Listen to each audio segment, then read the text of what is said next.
You're listening to the Telltale Channel. Don't forget to check me out on all social media: Patreon, Twitter, Teespring, and Etsy. All links can be found in the description or on my website, telltaleatheist.com. A UK court just ruled that a 15-year-old Jehovah's Witness must have a life-saving blood transfusion, despite her objections based on religious grounds. She has sickle cell syndrome, a condition where the blood cells that carry oxygen through your bloodstream are cut in half. It's actually an evolutionary adaptation to protect against certain diseases, but it means that the person is at higher risk for strokes, among other things. According to the judge, quote, "Although the teen is intelligent and able to make her own decisions, she must not be allowed to die." This is a pretty big deal. It might even be precedent-setting. According to the article found on metro.co.uk, the judge recommended the High Court examine whether the girl should have more say on treatments, including blood transfusions, before she turns 18. This is a step in the right direction. We have no way of knowing how many people don't make it out as a result of outrageous, outdated rules on blood transfusions, but it's not zero, and that means it's too many. QAnon has fallen silent after Election Day. Until now. For those of you who don't know, the QAnon cult is controlled by a poster who goes by Q Clearance Patriot, or just Q for short. He's posted multiple times per day on a website called qposts.online, up until November 3rd. His last few posts were on the days leading up to the election. On October 31st, he said, "Are you ready to finish what we started? Nothing can stop what's coming" is not just a catchphrase. Q. Are you ready to hold the political elite accountable? Q. Are you ready to take back control of this country? Q. Then, on election morning, he said that this nation under God shall have a new birth of freedom, and that government of the people, by the people, for the people shall not perish from the earth. Abraham Lincoln, November 1863. Together we win. Q. Then, complete radio silence. Finally, November 12th and 13th, he sent a flurry of posts. November 12th, 9 a.m. Nothing can stop what's coming. Nothing. Q. Same day, an hour later. Shall we play a game? Nothing can stop what's coming. NCSWIC. Then a couple links to CISA.gov. Then he said, "Who stepped down today? Forced. More coming? Why is this relevant? How do you show the public the truth? How do you safeguard U.S. elections post-POTUS? How do you remove foreign interference and corruption and install U.S.-owned voter ID laws and other safeguards? It had to be this way. Sometimes you must walk through the darkness before you see the light." Then, finally, a single word on November 13th at 12:20 in the morning. Durham. Q. So is Q acknowledging the Biden victory with this? How do you safeguard U.S. elections post-POTUS? It had to be this way? What are they trying to imply with this post? Are they saying that Biden won, or are they trying to rev people up in preparation for something bad? Hard to tell. We're just going to have to sit back and watch QAnon's reactions. Pastor John Bernstein has been making big waves lately. Not long ago, he got banned from Patreon, YouTube, and basically everywhere else for encouraging some disturbing stuff in Trump's name. He used to have around 150,000 followers across different platforms, but since then, he set up his own website and hosts his shows himself. Last I heard, he said he was putting his website behind a paywall. It costs at least $1 per month to gain access to everything. Basically his own Patreon system. But that's not why we're talking about him. In a recent podcast episode, he urged Trump to take, quote-unquote, drastic action to stop Democrats from supposedly stealing the election. Here's what he said. I think we need drastic, and I mean drastic measures in order to change what's going on. The first thing I would do if I was President Trump is I would call the Insurrection Act in immediately, right now. Right on, brah. The first thing you do is you quell all violence and you stop all violence with the military or the National Guard. The second thing you do is you declare martial law in the country right now, and you send in armed military and National Guard folks into every single one of these swing states where they are counting ballots, and you force them to stop counting ballots right then and there, and if not, they are taken away by the military and arrested.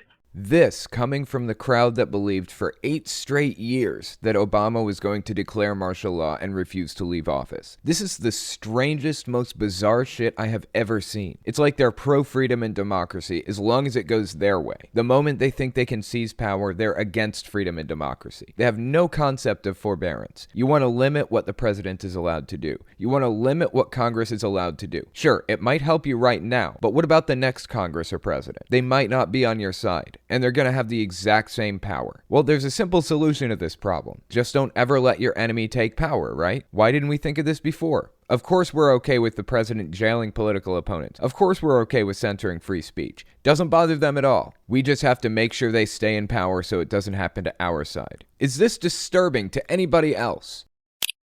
You might remember Pastor Robert Jeffress from some of my clips. I've been talking about him for a long time. He's a famous megachurch pastor, and another representative for the evangelical voting bloc. Ultra homophobic, ultra hateful person, and as such, is a perfect representative for evangelicals. He even got in trouble a while back for outright endorsing a political candidate, which is unconstitutional. As a 501 charity organization, i.e. a church, he's not allowed to endorse one political candidate over another. He endorsed Mike Pence for a 2024 run after Trump won re-election in 2020. Obviously, that didn't happen, and I doubt the first bit will either. But Jeffress surprised me the other day by writing an op-ed on Fox News' website. Here's what he said. Quote, "It appears that former Vice President Joe Biden will become the 46th President of the United States on January 20th, unless President Trump succeeds in legal challenges to the counting of votes in several states. For millions of Christians across our nation, this is a bitter pill to swallow. Here is our chance to show that Christians are not hypocrites." End quote. Well, I just want to point out the fact that evangelical voters are hypocrites. They talk about how sacred marriage is while voting for a dude who's been through multiple affairs and divorces. They talk about how it's easier for a camel to fit through the eye of a needle than for a rich man to enter into the kingdom of God. But then they vote for Trump and donate everything they have to people like Robert Jeffress. But I digress. Let's continue reading. Quote, "We serve a God who remains on his throne, sovereignty reigning over every square inch of his vast universe. We serve a God who loves us and will never leave or forsake us. And now we have the chance to show the consistency and constancy of our Christian witness to this world. When Joe Biden becomes president, we should commend him for the things he does right. We should condemn him for the things he does wrong. And above all, we must pray fervently for our president. If President Biden succeeds, we all succeed. May God bless Joe Biden, and may God bless the United States of America." End quote. That's fascinating. I actually said the same thing when Trump got elected. His success means our success. We have a giant orangutan in the cockpit right now. Nobody wants to see the plane go down because that means we're all fucked. We want the orangutan to land it safely. High chances? No. But his success is our success. So while praying isn't going to do a goddamn thing for us, we can at least root for him and scold him when he fucks up. Turns out his time in the cockpit was basically one fuck up after another. So there was very little rooting going on. Either way, I'm glad to see some evangelical pastors getting behind Joe Biden. And I'm glad to see world leaders recognizing him as president-elect. Because the less legitimacy people give to the big orange orangutan in the cockpit, the easier the transition from him to a real pilot is going to be.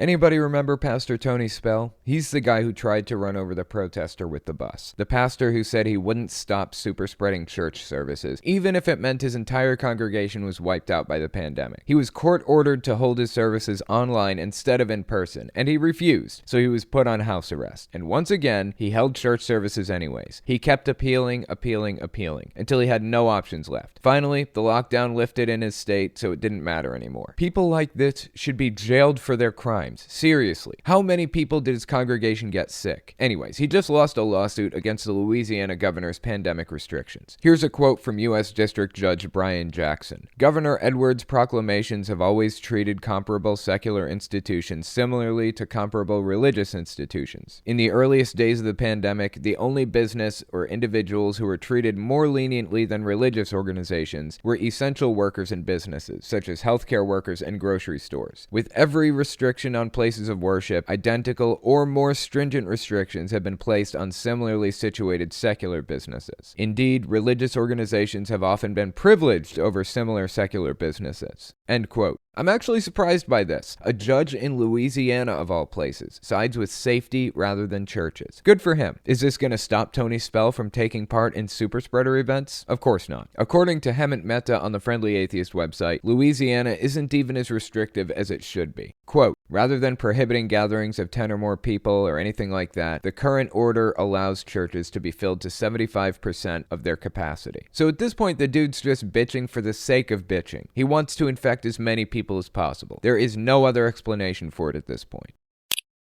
If you want to leave a voicemail, the number is 1-800-701-8573. Hey, this is Owen. If you're comfortable, leave your first name and state at the sound of the tiny truck backing up. Hey, this is Harrison. I had a question about if you were worried about people helping with the election and maybe trying to help Biden a little too much and doing unethical things, and if that might come back to haunt him. Interesting question. I just want to make a quick point. I haven't heard anything about people helping Biden too much. I am for democracy. I am in favor of democracy, period. Like, full stop. If Trump won, I would have accepted those results. I'm not going to tear down democracy because Trump won. In this case, Biden won. And again, I am in favor of democracy. I want it to be free and fair. I haven't seen any evidence of anybody doing anything suspicious or shady in Biden's favor, and nothing has come out in court to show that there was any fraud. If there is legitimate fraud against Biden proven in court, I'll take that information and go from there. So far, no evidence of fraud whatsoever. With that being said, it doesn't have to be illegal to be immoral. The two things are different from each other, and I do recognize that. It can be technically within legal bounds and still really, really wrong. I haven't seen anything like that coming from Biden's camp. I haven't seen any kind of unethical or immoral behavior, tied to the election at all. I mean, I'm not saying it didn't happen. I just have not seen it. Again, not enough evidence. If somebody is doing something immoral to erode the foundations of democracy in the U.S., even if they're on Biden's side, I have a problem with that. I had a question about if you were worried about people helping with the election and maybe trying to help Biden a little too much and doing unethical things, and if that might come back to haunt him. I haven't heard of any unethical things that anybody has done. I mean, this is a country of 350 million people. That's a lot of fucking people, and it's really actually hard to conceptualize just how big that is. But so I'm sure that it probably happened somewhere, somebody. But I don't know who, and I haven't seen any evidence of it, and I don't know what they could have possibly done that was unethical or immoral in any way. So, anyways, my stand is I believe in democracy, full stop. I'm Matthew from Colorado. If you were able to go back in time and stop your parents from becoming a Jehovah's Witnesses, would you do that knowing that your entire life would be very different? Thank you. It's an interesting question. I think he said my grandparents. Let me give you a little bit of a history of my family. My grandparents were actually not Jehovah's Witness. I don't know what they are now technically, but last I heard, which was a few years back, my grandmother is Lutheran, which is, I believe, from the Calvinist branch of Christianity, which typically believes in predestination. Everything is already predetermined before you're born, and your life is just playing out exactly as it was supposed to, exactly as God planned, beginning to end. My grandfather, on the other hand, was a Sunday school teacher for many, many years, and when he and my grandmother had their first child, they named it after him. And the child died at 9 months old, I think, or somewhere in there. So basically, my uncle died at 9 months old of pneumonia complications.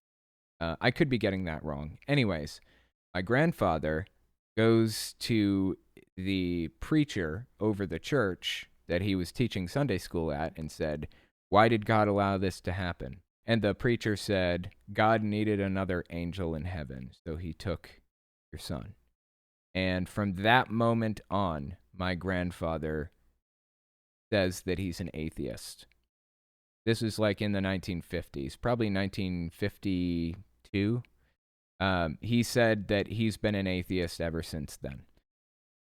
He's also an extremist Republican and has been this whole time. He's a huge Trump supporter. Like, this is my mom's parents. Massive Trump supporter. And I don't really see how you can be a diehard Republican for 50, 60, 70 years of your life and not ultra religious, like super mega televangelist watching giga Christian. I don't know how those two things like work without each other. So anyways, whatever. He says he's an atheist. He's an atheist. That's, those labels are self-assigned. My grandfather can say he's an atheist or he's a Christian or he can say he's a Muslim if he wants. It does not make any difference to me, and I have no place to tell him what he is or isn't. So anyways, my grandfather is an atheist, and my grandmother is a Lutheran. When my mom was in her late teens or early 20s, I believe, she was in the Air Force, and she met my dad, I think in Texas. They ended up getting married, and they had a really rocky relationship because my dad was very abusive, extremely abusive to my mom, and then later on to us. So my mom ended up divorcing my dad after having 2 kids with him, which is my older brother and my older sister. And then after they got divorced, my mom started talking to Jehovah's Witnesses, started studying the Bible with them, blah, blah, blah. And my dad, all the while, has been trying to get back with my mom, trying to remarry her, get in her good graces and all that shit. So my mom said to my dad, this is coming from her mouth. She told me this. My mother told me this. She said, she told my dad, if you don't study to be a Jehovah's Witness with me and get baptized with me, you will never see the kids again. If you do study to become a Jehovah's Witness with me, then we will get remarried. That's what she said to him. Her words, not his words. So I have no reason to question or dispute that. So my dad ended up joining Jehovah's Witnesses with her. They both got baptized. They both got married again. And then they had my older brother and me. Total of 4 of us. So the question was, would I rather my parents, I guess, have not joined Jehovah's Witnesses? Would that be a better situation for me? I don't know. I don't think so. My parents weren't really great people. So either way, I would kind of be fucked. I would probably currently be below the poverty line still if I hadn't harnessed this ex-Jehovah's Witness stuff in my life. I lived in poverty for the majority of my adult life until I started YouTube just a few years ago. And now I'm not below the poverty line. The Jehovah's Witness situation in my life has altered my life's path permanently and altered my personality permanently. I have no way of knowing who I would be without Jehovah's Witnesses. So it affected me very negatively, but it gave me an opportunity to help other people who are experiencing the same thing, if only by just talking about my own experiences. I mean, that seems to have helped people in itself, just by talking about it and showing them that I experienced the exact same thing and that it wasn't okay. So the question is, would I rather have not been born Jehovah's Witness?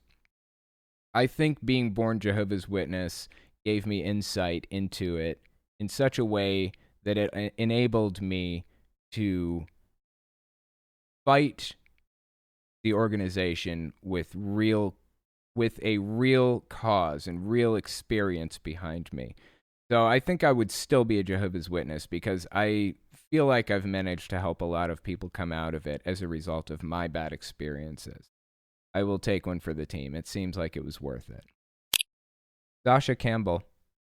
Driving a semi, I take my life in my hands every time I go to a truck stop where no one is wearing a mask. I can't even imagine. What the hell is wrong with people? Seriously, why is this a culture war problem? I'll tell you why, actually. I know why. Because Donald Trump decided to die on this hill. If he had encouraged mask use, we would likely be in a very different situation right now. I don't know why he decided to die on this hill. It's like the hydrochloroquine thing. Why? Why die on this hill? If you really, really want, just say, my advisors told me wrong. They told me hydrochloroquine meant something and it didn't. So now we're looking at remdesivir or whatever other treatments are happening. He didn't have to take the blame in the very, very beginning when he started talking about hydrochloroquine. Just say, my advisors told me wrong. So now I have the facts. Hydrochloroquine is worthless. Let's move on to the next possible treatment.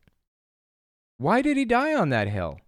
Why did he make such a stupid mistake like that and quadruple down on it? The same with the masks. Why? Why do that? He's a fucking moron. I swear, there's no other explanation for this. Artemis brain sample. I can't wait to see how much federal tax Don pays after turning assets into enough cash to pay off the loans that we're aware of that are coming due. If he doesn't start paying his loans back soon, they can just repossess shit. They can just walk into his house and fucking take it. I will be interested to see how that plays out. What a monster this guy is, man. Seriously. It's like, I saw a tweet the other day. I forget exactly what it said. It said something like, at this point, the country can be grouped into two categories. Those who saw the con early and those who still don't realize it's a con. It's so fucking sad. It's like the Republican Party was primed and organized in such a way over the past 20 years, 30 even, that it was building into a cult. Nixon was trying to form it into kind of a cult-like system, but I don't feel like Nixon was quite smart enough to know how to do it. Who owns Fox News? Is it Rupert Murdoch? I think Rupert Murdoch met Richard Nixon in the 60s and talked to him, and he was like, oh, TV's not a gimmick, sir. Nixon hated TV appearances. He was like, yeah, I'm so sick of this gimmick. I don't want to make these appearances. Rupert Murdoch met him for the first time. This is before Fox News existed, and he said, TV's not a gimmick. This is where it's going. And he got involved in Nixon's campaign, helping him, and eventually started Fox News. I believe that's who it was, Rupert Murdoch. I could be wrong on that name, but anyway, from that point on, from you know, the creation of Fox News onward, it's always been intended to be a propaganda network. And when the 80s and the 90s televangelists came along and started trying to intertwine religion and politics, Fox News saw it as a perfect opportunity to manipulate people. It's perfect. Religion is the perfect way of getting obedient slaves to do anything you tell them to do. Anything. So Fox News embraced evangelicalism from the 80s and 90s, from Billy Graham and Jerry Falwell Sr. and others. The people really trying to tie the Republican Party to evangelicalism. They were heavily involved in Fox News. And as time went on, from that moment, they started forming it into a cult, the Republican Party. We can thank Rupert Murdoch, the Koch brothers, Billy Graham, and Jerry Falwell Sr. for the fact that the Republican Party at this point in time is a death cult. I say that without a lick of irony. I'm dead serious on this. And all it needed was a charismatic leader to come along and take the reins. That was Donald Trump. He did it. 2016. He wouldn't have succeeded if Fox News and all of the Republican outlets hadn't backed Trump. All the senators and all of the congressmen all came out and started speaking for Trump, in favor of Trump, treating him like he was a hero, like he was a god. I mean, just listen to Rand Paul getting up there on stage with Trump. Listen to how he talks about him. Listen to how Lindsey Graham talks about Donald Trump now, not back then. They made him what he is, and they could just as easily ruin him if they wanted. But they've chosen not to. So, the Republican Party at this point, the party, is a cult. Not conservatism, not libertarian values, none of that shit. The Republican Party is a cult. I wanted to take a look at this article on the Friendly Atheist website, but it's been circulating all over the internet lately. It's getting a lot of attention, as it well should. But the article is entitled, Jehovah's Witnesses Forced a Teen to Listen to Audio of Her Own Rape. So give us 30 seconds and we'll be right back. You're listening to the Telltale Channel. Don't forget to check me out on all social media: Patreon, Twitter, Teespring, and Etsy. All links can be found in the description or on my website, telltaleatheist.com.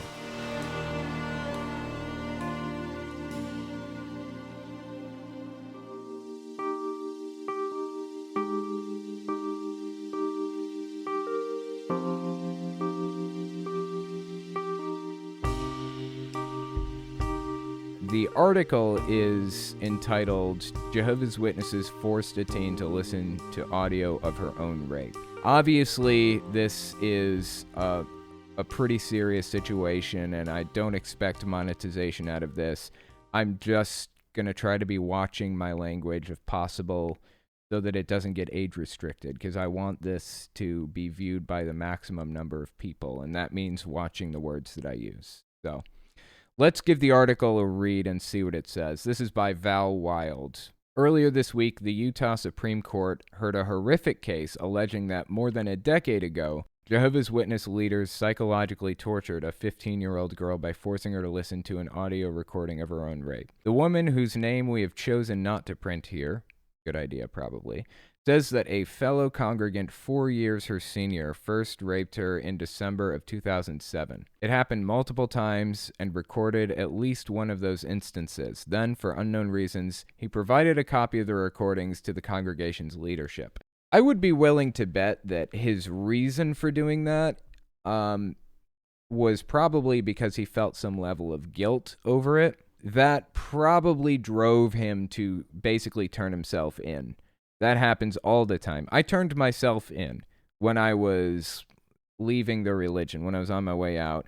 I told the Jehovah's Witnesses everything. Like, there was a kid in the congregation who was, like, following me around, watching what I did and reporting it to the elders and all that. But when it all came down to it, when I was confronted about it, I just came out and told them. I could have lied about it. I could have tried to hide it and stayed in the religion. And in hindsight, that probably would have been the best way to go.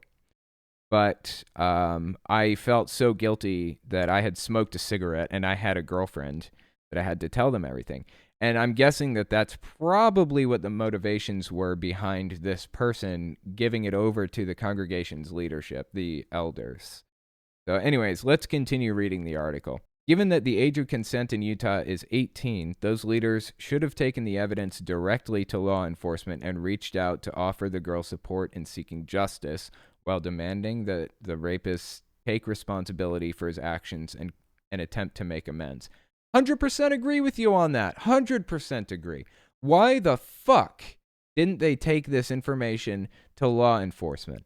I will tell you why. This is the main issue that I have with Jehovah's Witnesses, or one of the main ones at least.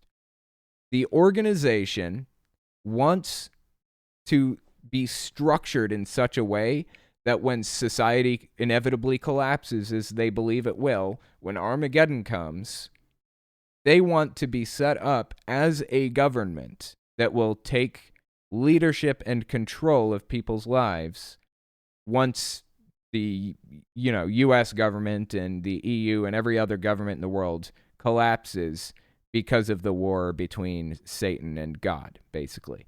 They want to be positioned in such a way that they form out their own government. And as a result of that, this was treated as a spiritual matter rather than the criminal matter that it is. Turning this information over to law enforcement is basically ceding governmental leadership to the U.S. government. And that's not what they do. They don't believe in that. They want to run their own government. Unfortunately, they don't have investigators, and they can't violate people's rights by jailing them, for example. So they are completely unqualified to act as a government. Like, they shouldn't be doing this. They should have turned it over to the police from the start. Anyway, let's continue reading. Given that the age of consent in Utah is 18, those leaders should have taken the evidence directly to law enforcement and reached out to offer the girl support in seeking justice, while demanding that the rapist take responsibility for his actions and attempt to make amends. Of course, that's not what happened. Big surprise. Premarital sex is a sin in their faith, so a tribunal of church elders, tribunal being the judicial committee, convened in an attempt to convince her to confess. They wanted her to admit that she'd engaged in consensual sex outside the bonds of matrimony. The meeting, during which they played the recording repeatedly, lasted at least 4 hours. That's standard for a judicial committee. I think mine was only like an hour and a half. Oop, Kitty wants to leave. Okay. She was, at the time, still a minor. The tribunal convened in 2008. After suffering from trauma symptoms that impacted her day-to-day life for years, she filed a lawsuit alleging intentional infliction of emotional distress, or, to put it in simpler terms, emotional abuse. She wanted those leaders to be held accountable for traumatizing her. Can't fucking blame her on that one. They deserve it. In my eyes, what the judicial committee or what the Jehovah's Witness leadership did here, as far as I'm concerned, this is a crime that they committed. This is horrific. This is obviously a horrific situation. Who in their right mind would do this to somebody? Who sat there and thought to themselves, I think that's the right thing to do. I think the right thing to do is to play this. This is such a fucking disgusting and horrific situation. It's hard to bear, but let me continue on. The main problem that I see with this is the fact that nobody in their right mind should sit there and think to themselves, this is the right thing to do. We should play this in front of her. We should play this for her to listen to. We should do this. How did they come to that conclusion? Anybody in their right mind would not do that, right? Like even you would have to be sadistic to do something like this. The problem here is the fact that the elders and Jehovah's Witnesses more generally have largely adopted the moral system of this overarching ideology. The governing body defines the morality, and the Jehovah's Witnesses pick it up. Morality and conscience is something that forms over your entire life. It isn't something that you can switch on and off. There's something in the back of your mind, usually, telling you, this is wrong, I shouldn't be doing this. How did that get switched off with these people? It does not just switch off. It takes years of programming to form out an entirely new moral system that's structured around an ideology like this. These people, if they hadn't been Jehovah's Witnesses, would have known full well how fucking wrong this was to do. The moral system that they picked up from Jehovah's Witnesses pushes that aside, sweeps it aside, and forgets it. The moral thing to do is to play this for this girl to see her reactions. The moral thing to do is to not call the police but handle it internally. That's what they're thinking. That's what's going through these people's heads. This is a result of a complete personality change in the leadership, in all of the members. That's what's happening here. This is what defines a cult.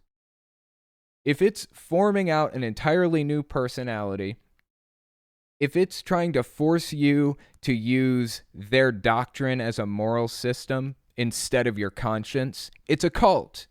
That's the foundation of a cult. Let's keep reading. In addition to the 4 elders who participated directly in the tribunal, she sued her local Kingdom Hall and the Watchtower Bible and Tract Society, the nationwide organization that governs the witnesses as an organization. The case initially came before the 2nd Judicial District Court in 2016. That's a U.S. government court, not a judicial committee from Jehovah's Witnesses. While that court admitted at the hearing that it would have no hesitation about proceeding with the case if the abuse had taken place in a secular setting, the religious angle complicated matters. Why? Why does this complicate matters? How could this possibly complicate anything? Something is either morally wrong or it's morally right. There are no ifs, ands, or buts about it. This should not be complicated by religion. It was morally wrong for the elders to do this. Period. It doesn't matter if it was in a church or on a fucking balcony or anything. Doesn't matter if it was in another country. It's morally wrong to do. So what does the secular setting have to do with this? Let's keep reading. Ultimately, they ruled that holding the church liable for traumatizing a young teenager would violate the leader's First Amendment right. Are you fucking kidding me? Not reporting a crime to the police is violating people's First Amendment rights? Give me a fucking break. There was a crime committed and they didn't want to report it to the police. I don't understand how the judge came to this conclusion. This guy should be disbarred or kicked out or impeached or whatever the fuck happens to judges. This is insane. To say that another way, because these leaders allegedly traumatized a girl in a religious setting for religious reasons, there's a legal discussion taking place over whether the courts can do anything about it at all. It shouldn't matter where this happens. Robert Friedman of the Institute for Constitutional Advocacy and Protection, who's serving as the plaintiff's attorney, says the lower courts got it wrong. While he and his colleagues acknowledged that religion was a motivating factor for the elders' behavior, their appeal argues that it cannot justify their clearly reprehensible actions. This is a quote from them. The Establishment Clause's prohibition on government action respecting an establishment of religion does not immunize intentionally tortuous conduct. Tortuous being a tort. I think it's referring to a tort. I learned about this in some law classes I took in high school or something. A tort is a wrongful act or an infringement of a right other than under contract, leading to civil legal liability.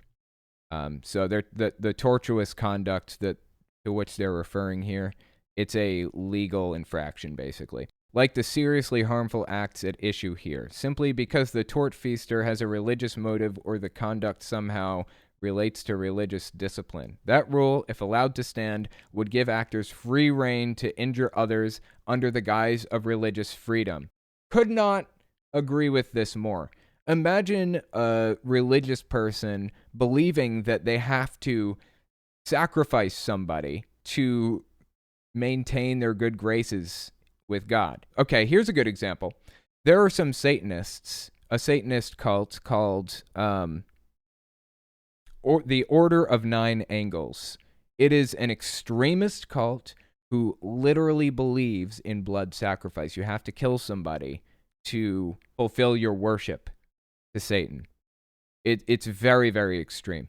Now, usually these people work around the laws by joining the military or joining the police force. Then they say the prayer after killing somebody, and their worship has been fulfilled. So technically falling within legal bounds. Morally fucking wrong. Don't get me wrong there, period. Morally fucking wrong. But what if they just started going around killing people just because? Just because they wanted to fulfill their worship. Would they have free reign to do that because it's a church? Because it's a religious belief? Can they just go around killing whoever they want? That's basically what's happening here. That's basically what's being said by these judges. That it's okay to do literally anything if it's your religious belief that you should. What are these people thinking?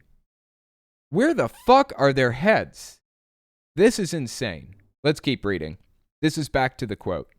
When a defendant violates an independent and religiously neutral principle of civil law, the Establishment Clause imposes no obstacle to relief, even if that defendant asserts that he was motivated by a religious belief. This is Van Wilde speaking now.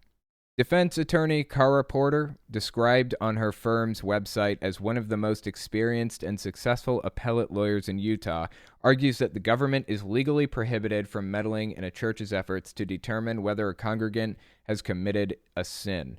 She also argued that while she would draw the line at physical torture, infliction of emotional distress is less clear-cut. Infliction of emotional distress is less clear-cut. Justice Dino Himonas had a strong and succinct response to that. Quote, The allegation here is a mental and emotional equivalent of waterboarding. I've been a judge for a long time and a lawyer for a long time. I've never seen in court anything like this that's alleged. This is Van Wilde speaking again. But not everyone on the bench was quite so confident in the court's ability to draw lines separating permissible acts from emotionally abusive ones. Judge Paige Peterson offered up a philosophical objection, as reporter Annie Knox noted. Quote, Judge Peterson said the answer may be a matter of degrees. Simply convening the church tribunal process could distress a person in the faith who knows the conduct is viewed as a sin, Peterson noted. On the other end of the spectrum, she said, a group may believe it must do anything necessary to find out what happened, even if the process includes torture. Jesus Christ, dude. It's not their responsibility to do this. It's the investigator's responsibility. It's the police's responsibility. This is the core issue with Jehovah's Witnesses. They want to be the government. They want to be in control and manage the people like a government is supposed to. But they live inside the U.S. They have to live within the confines of the law. They can't do that shit. And they don't even have the resources anyways to act as investigators, even if they wanted to. They're not allowed to do blood tests or DNA tests. They're not allowed to take fingerprints and compare it to a national database or any of the other shit that goes along with investigating. They're not investigators.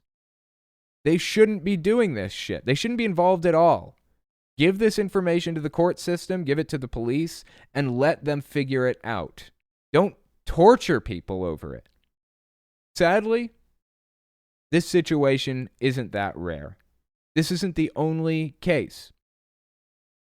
The Jehovah's Witnesses have been sued for something similar so many times and lost so many times that they had to sell their giant headquarters in New York to pay for the lawsuits, to pay the fines that they were charged, to pay for the settlements. I hope that this serves as an example to the Watchtower Society that you have to follow the law and you have to live within the confines of morality, whether that's your morality or not.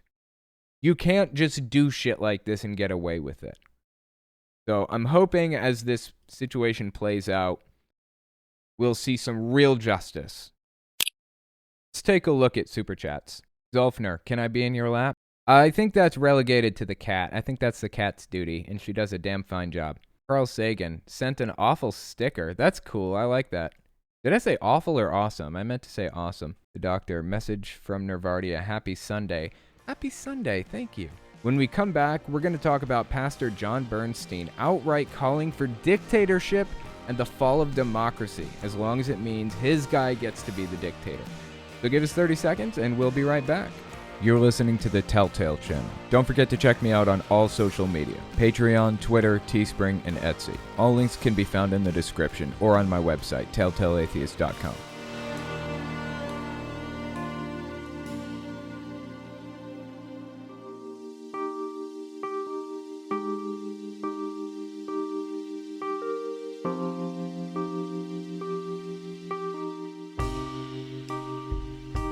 The first article I wanted to take a look at is on rightwingwatch.org, and the title is Josh Bernstein urges Trump to take drastic action to stop Democrats from allegedly stealing the election. This is by Kyle Mantilla, so let's give it a read and see what it has to say. During his appearance on the NutriMedical Report last Thursday, radical right-wing commentator Josh Bernstein baselessly claimed that Democrats are supposedly trying to steal the White House from President Donald Trump. In order to prevent this from happening, Bernstein urged Trump to declare martial law, use the military to arrest poll workers in swing states, toss out any ballot counted after the polls closed on Election Day, and force a new election. There's a lot to unpack here, and there's actually an audio clip that goes with it. So let's listen to the audio clip. I think we need drastic, and I mean drastic measures in order to change what's going on. The first thing I would do if I was President Trump is I would call the Insurrection Act in immediately, right now. Right on, rah. The first thing you do is you quell all violence and you stop all violence with the military or the National Guard. The second thing you do is you declare martial law in the country right now, and you send in armed military and National Guard folks into every single one of these swing states where they are counting ballots, and you force them to stop counting ballots right then and there, and if not, they are taken away by the military and arrested. This is bizarre. This guy is an extreme right-wing conservative evangelical nutcase. These are the types of people who hate the government, and in the words of Grover Norquist, they want the government small enough that you can drown it in a bathtub. That's what Grover Norquist said. That's what these people stand for. How can he possibly justify martial law and arresting poll workers in swing states and forcing a new election? This is so bizarre to me. I mean, these are the same people who said Obama was going to institute martial law and refused to leave office. That's who we're dealing with, those people. And they're saying that's what Trump should do. They're encouraging it. What is going on in this country? What is happening with these people? They are fucking nuts. They have gone off the deep end and just kept going. There's a part 2 to this. Let's listen. And then the next thing what we do is we end up having a situation where we do an immediate injunction to the Supreme Court. Thank God we have Amy Coney Barrett on the court. And we make a ruling. I just want to point something out before we continue. This is how dictatorships take hold. This is how they start, and this is how they maintain power.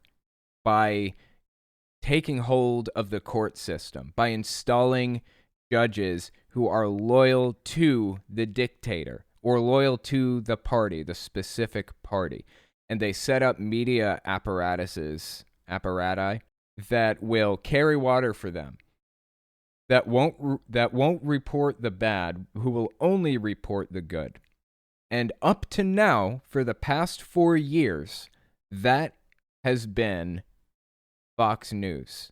It's essentially state media, like you would find in North Korea or China or Russia or anywhere else that has a dictatorship. Fox News has effectively acted as state media, the same as any other dictatorship up to now. And the moment that they break from Donald Trump, it gets ugly. I've heard all kinds of news about Trump trashing Fox News. All of Trump's supporters fucking hate Fox News all of a sudden. They're going to this network called Newsmax. I'd never heard of it. It's like low-budget Fox News, apparently, but they will spread propaganda and carry water for Donald Trump specifically, not just the Republican Party, but Donald Trump specifically. They'll say and do anything to appease him. This is dictator territory. I'm not joking. I'm not being hyperbolic. This is how dictators do it. They capture the justice system and they make it work for them in their favor. So let's listen. With that in mind, let's listen to that part again from Josh Bernstein.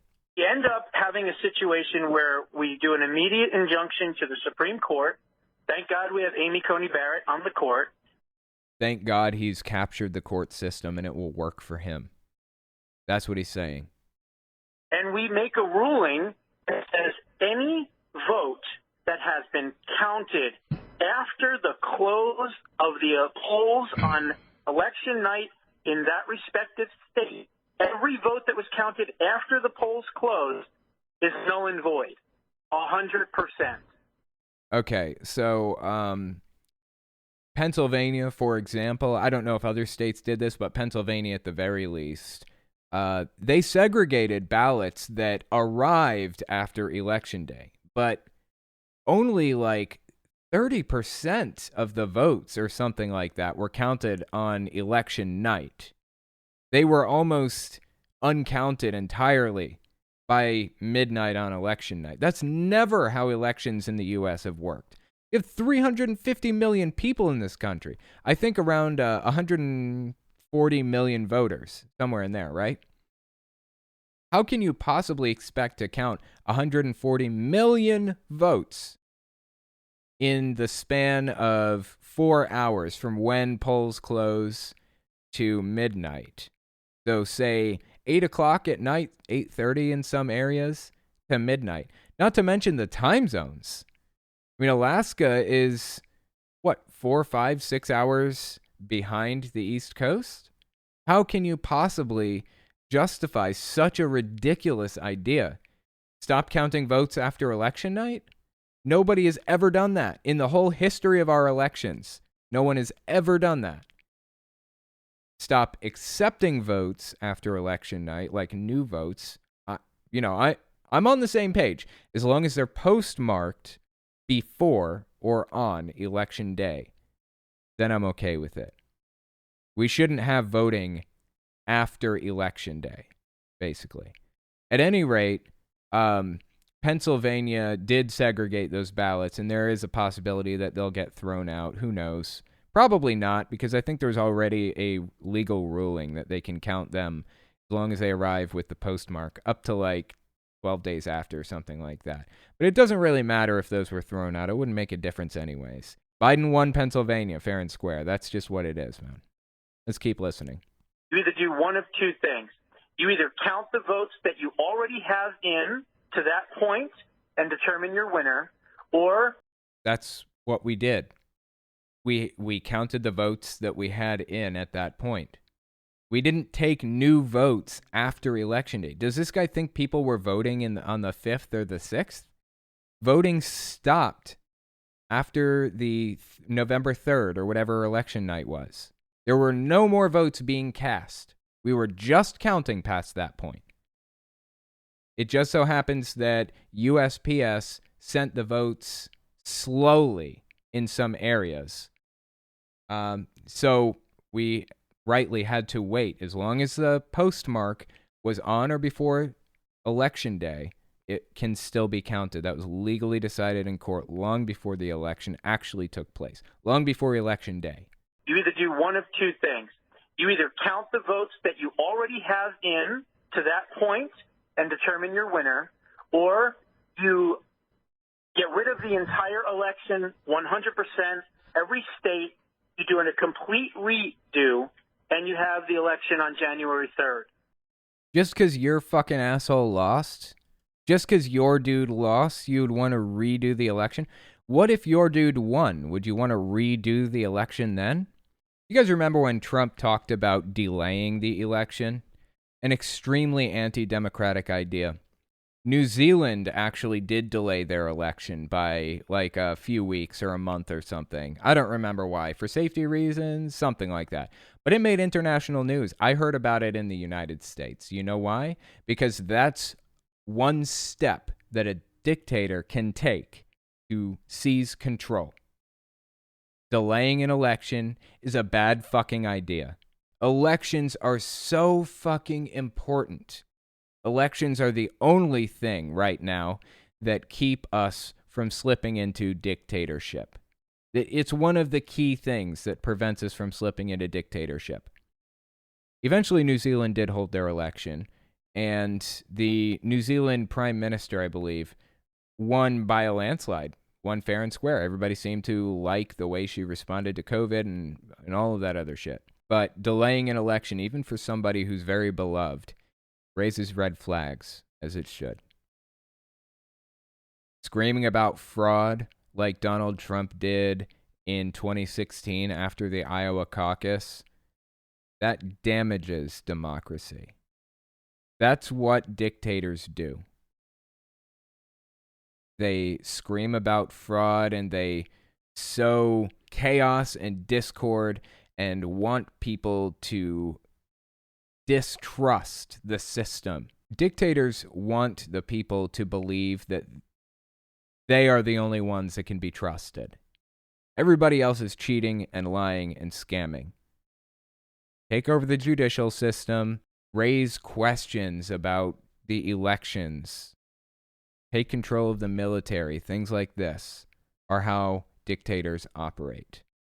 And it's really fucking disturbing to hear somebody outright advocate for doing away with an election or instating martial law and arresting poll workers. What the fuck, dude?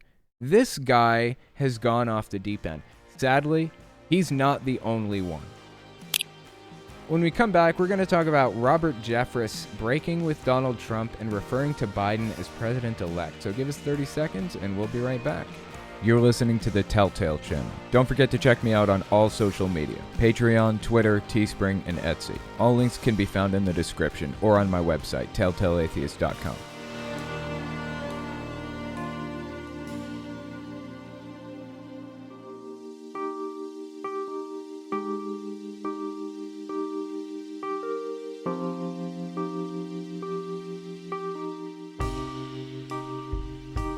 The next article I want to take a look at is entitled "Pastor Who Denounces Hypocrisy Flip-Flops on When Someone is President-Elect." This is by Hemant Mehta on the Friendly Atheist website, so let's give it a read and see what it has to say.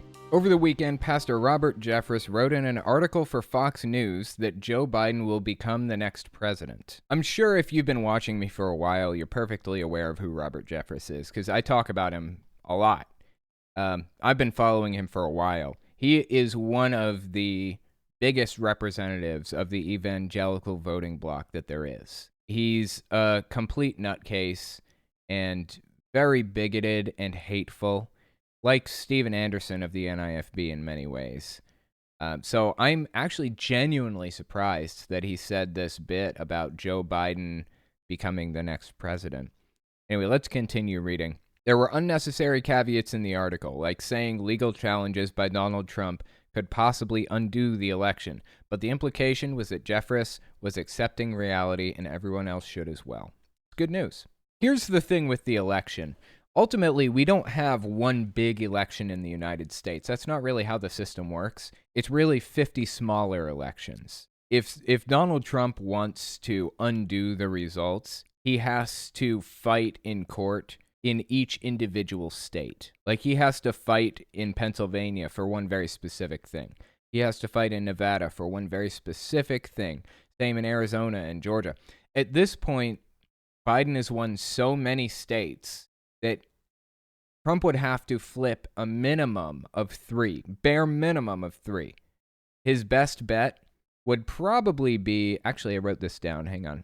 The 4 smallest margins of victory for Biden were in order. Arizona, Biden won by 10,000. Georgia, he won by 14,000 votes. Wisconsin, he won by 20,500. And Nevada, he won by 34,000 votes. He would have to flip basically all 4 of those to be able to have a chance at getting the presidency. And each one, there isn't one single lawsuit that he can file to flip all 4. He has to file lawsuits in each individual state.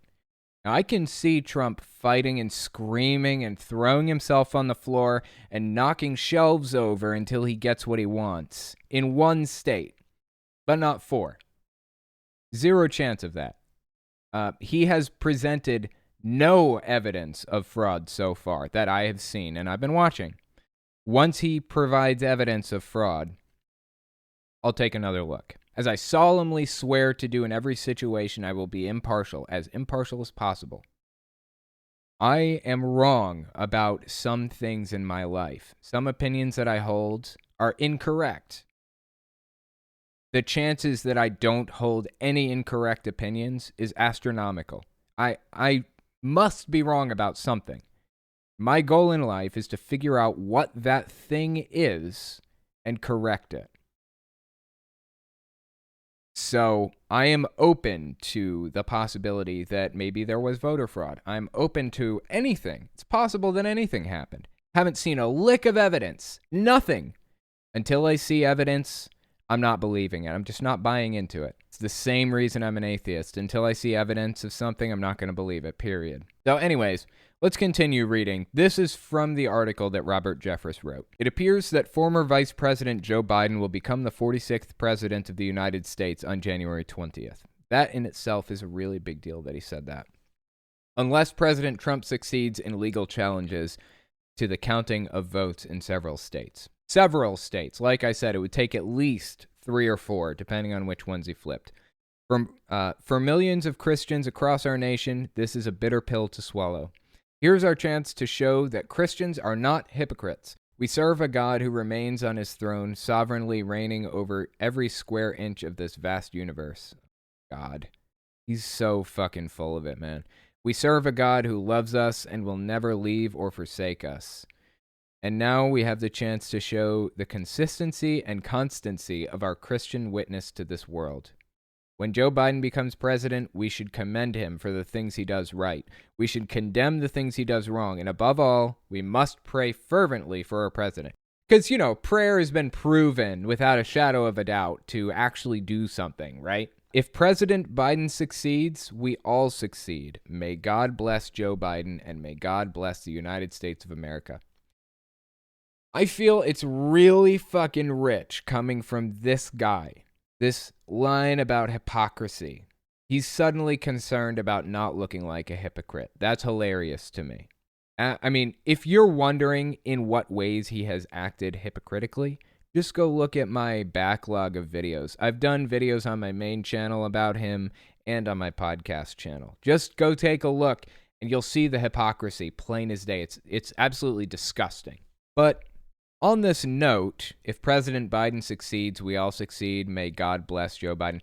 I actually said that bit about Trump too. If Trump succeeds, we all succeed. I was rooting for him. I was rooting for Trump. It's like we're in an airplane and there's a giant orange orangutan in the cockpit and he's locked himself in and nobody can get in.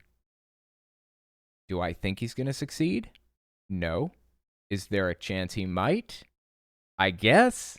There's a chance that anything could happen. A pink dragon could appear out of thin air in front of me. I mean, it's possible, I guess. Do I want him to succeed desperately? Yes. I am hoping with everything in me that he succeeds.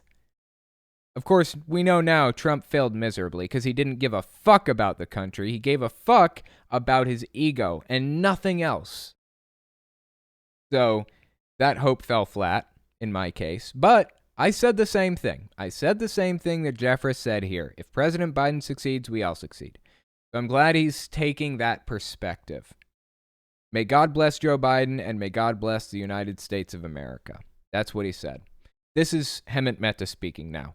It's irrelevant that Jeffress isn't happy with the results. His preferred candidate lost. He's supposed to move on. His article suggested a path forward for fellow conservative Christians. But in the days since that article came out, a number of media outlets have reported on how Jeffress, unlike most of the other Trump cultists, was accepting the results of the election instead of screaming about fraud or other shenaniganery. That's my word, by the way. The word here is shenanigans, but I'm trying to make the word shenaniganery more common in the English language. So he was actually embracing the vote counts. One outlet even declared Jeffress jumps off the Trump bandwagon. No wonder Jeffress is now backtracking. Last night, he reminded his followers that he remains a MAGA cultist today, a MAGA cultist tomorrow, and a MAGA cultist forever. This is a quote. This is from Robert Jeffress's Twitter account. This is what he said. Don't believe some false media reports that I have broken with our great president, Donald Trump. I support him completely. We do not have a president-elect until Electoral College votes December 14th. I will discuss on Lou Dobbs tonight, Friday. Okay. That's an interesting point. We do not have a president-elect until Electoral College votes December 14th. That's not accurate. We can look and determine if we have a president-elect based on the number of votes in each state, and that's what we've done since the founding of the country. So I don't buy this Electoral College votes December 14th bullshit. He's just trying to make it clear that he supports Trump still, more than likely. Trump probably called him and gave him a good chewing out. That'd be my guess. But if anybody is wondering how this works, I've looked into it a little bit. I'm not 100% sure on the day, but states have, I think, 20 days after the election to certify their results. And Trump just filed a lawsuit not long ago in Pennsylvania to prevent them from certifying their results. Ultimately, it doesn't really matter because Pennsylvania adds to Biden's victory, but isn't the sole state that determined it. Georgia pushed it over the edge. There's no coming back for Trump after Georgia went to Biden. Nevada, Wisconsin, Michigan, Arizona, they're all in Biden's camp, and Trump has zero chance of winning at this point. So he can bitch about Pennsylvania not certifying their results or try to prevent them from certifying all he wants. It's not going to work, honestly. Anyways, like I said, 20 days, I believe, after the election takes place is how long the states have to certify their results. That's when the rubber stamp hits the paper from the Federal Elections Committee, I believe. I heard it was November 16th this year. I heard it was November 20th.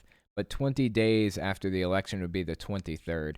So sometime in the next week, it will be official and irreversible. He is president-elect. The Electoral College does vote on December 14th, and some states are required to vote with their districts, but not all. I understand Trump was trying to go this faithless elector route, where he was going to try to convince some Electoral College voters to vote for him against their districts. That has happened in history where a couple have broken off and voted for the other candidate against their districts. At this point, it's illegal in most situations, so they legally have to vote for their districts.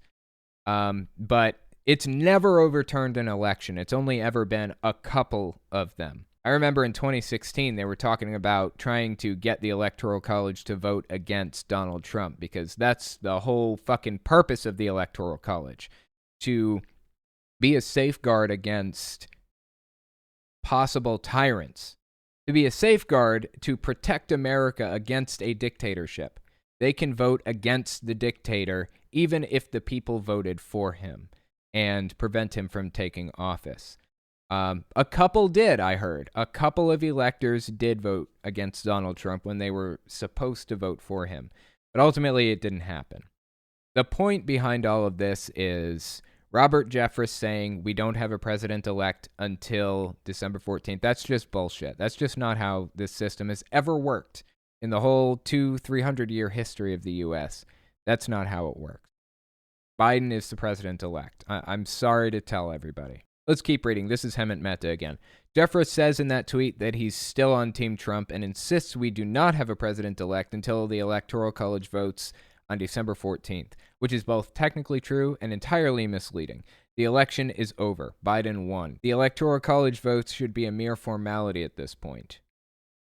But it's also a radical shift from what Jeffress said the day after the election in 2016, when he was already describing Trump as president-elect. Quote, we must pray for our new president-elect Trump, and yes, I would have said that had Hillary Clinton won. Election 2016. Fascinating. Interesting hypocrisy, right? We didn't have to go far for hypocrisy, did we? He said, let's not be hypocrites. Let's get behind Biden and pray for him because his success is our success. And within like a day, the dude is suddenly a hypocrite again. That did not take long. Fascinating. Let's keep reading. This is Hemant Mehta again. Weird how the Electoral College votes weren't a concern for him back then. I wonder what changed. For a man who wants to show that Christians are not hypocrites, he's individual one. He's a liar. He cannot be trusted. He's a partisan hack who role plays as a pastor, and no one should take him seriously as a commentator on faith without acknowledging his lies. Yeah, 100% agree with Hemant Mehta on this one. The guy is a toxic mess, and I should really do a bigger expose on him at some point in the future. Honestly, the one thing that surprised me with this whole situation were his words right here. It appears that former Vice President Joe Biden will become the 46th president. Here's our chance to show that Christians are not hypocrites, and if Biden succeeds, we all succeed. That was extremely surprising to me. I genuinely did not expect one of the leaders of the evangelical movement to jump behind Biden. But it is a good sign. We need world leaders, European leaders, the Canadian leader, Justin Trudeau, the leader of France, the leader of Germany, the leader of the UK. We need everybody, Japan, everybody, to acknowledge Biden as the leader to prevent Trump from flipping the narrative. Because Biden is the winner, plain and simple. There's been no evidence provided in a court of law to prove anything. No evidence provided so far. As far as anybody should be concerned, Biden is the president-elect. If evidence surfaces, I have my doubts that it will, but I'm keeping an open mind, I will change my opinion, or I will consider it. I'll take a closer look at the very least. So far, this situation looks exactly like what Trump did in Iowa in 2016, saying that Ted Cruz rigged the Iowa caucus. Same exact bullshit coming out of Donald's mouth back then as is coming out right now. Let's take a look at Super Chats. Fran Wilson, for the kitties, thank you. If you stick around after the podcast, I may end up feeding them again some treats. I appreciate that very much, and they appreciate it too. Dolfner, I lost my energy to anger people tonight. I want my state to vote for gay marriage. You should want your state to not be involved in people's personal lives at all if you're a real conservative. If you have a libertarian bone in your body, if you have a small government bone in your body, which you say you do, you should want the entire government out of it. Why are they involved at all? You should want gay marriage. You should be in favor of it. On a federal level, on a state level, on every level. They shouldn't be involved. It's an infringement on my rights to not be allowed to marry who I want to marry. That's big government shoving its boot on my neck. Artemis Brain Sample. What you got wrong about Trump is that the measure by which he succeeded had exactly dick to do with the rest of us. Dolfner, if the people don't donate, Trump wins. Oh, if people don't donate, Trump wins. People don't donate. I'm not sure what you mean on that one either. I'm confused. The Gatheist. Zolfner donated, meaning he doesn't want Trump to win. Victory. There you go. Boom. Zolfner voted for Biden anyways. So, right? That's what I came to understand. Zolfner, Trump is our fearless leader. I'm sorry, man. You're just brainwashed. It's a real shame to see. It's really sad. I wonder if actually you're not a Trump supporter. I wonder if you're just running around trolling people and you don't believe any of this shit. If you are a troll, bear in mind it could be pretty dangerous to spread propaganda. Try making the troll aspect a little more obvious. Okay, Styx Lurker. I think he's talking about the stock market. Trump loves when the stock market does well. Good point. You're right. Yeah, I bet you're right on that. Artemis Brain Sample. What you got wrong about Trump is that the measure by which he succeeded had exactly dick to do with the rest of us. Yeah, I think you're right. I don't think the stock market is a reflection of the economy. It's not an opinion. That's just true. It's not. It is not a reflection of the economy. The overall economy is in the fucking toilet right now, and people are dying on the streets because they're homeless, and it's winter. Holy fuck, dude. The U.S. is in a bad place right now. And the U.S. people are in a bad place. I am so insanely lucky that my income source, no matter how little or how much, can be generated from in my house. Holy fuck, dude. I feel so fucking lucky that I don't have to leave to work. Like, even if I was making like $600 a month, at least I'm working from home. Just, Trump trashed this country. Just fucking ravaged it. Just destroyed it. And here we are. I don't know what I believe I am. I like to create thought, says Zolfner. I like discussing interesting ideas, too. I like discussing hard subjects. I don't like propaganda, though. I'm not a huge fan of propaganda. I think that's just toxic, harmful bullshit. Although, if you're interested, it's really, really crazy to go through the Donald.win website. It is a cult message board. In the truest sense. Just go through there and look at some of the crazy shit they say on there. Okay, that's where I'm going to end it for the night. Appreciate you guys coming on and giving this a listen, and I will talk to you next week. If you like what I do and you want to make sure I can continue to do it, you can support me in a few ways. First, you can support me on Patreon. That's probably the best way. But if you want to get something back for your support, you can check out my Teespring. I sell all kinds of shirts and stickers and stuff on there. Second, you can support me by checking out my Etsy store. I sell 3D printed stands for every system, from the original Nintendo to the Xbox One. And finally, if you want to support me in other ways, you can check me out on my other channels. I have the podcast channel, which is where I talk about whatever's on my mind. Politics, social issues, whatever. You can also find it everywhere podcasts can be found. Or you can check out the videos on my main channel, where I focus on destructive cults. As it is with most channels these days, I rely on the support of viewers like you to keep my channel alive, so sharing my work is extremely helpful. Anyways, check me out in all those places if you haven't already. Thanks for listening, guys.